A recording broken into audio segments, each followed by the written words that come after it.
What are the advantages and disadvantages of exercise for male fertility?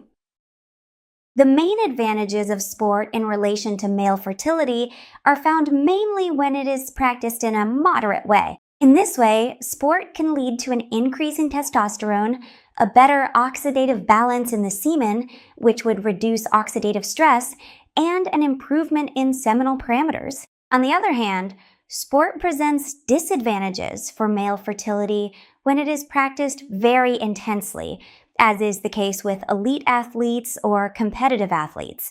In this case, a decrease in testosterone levels and an increase in oxidative stress could occur, which could cause damage to the genetic material of the sperm and has been linked to poorer sperm quality and an increase in DNA fragmentation.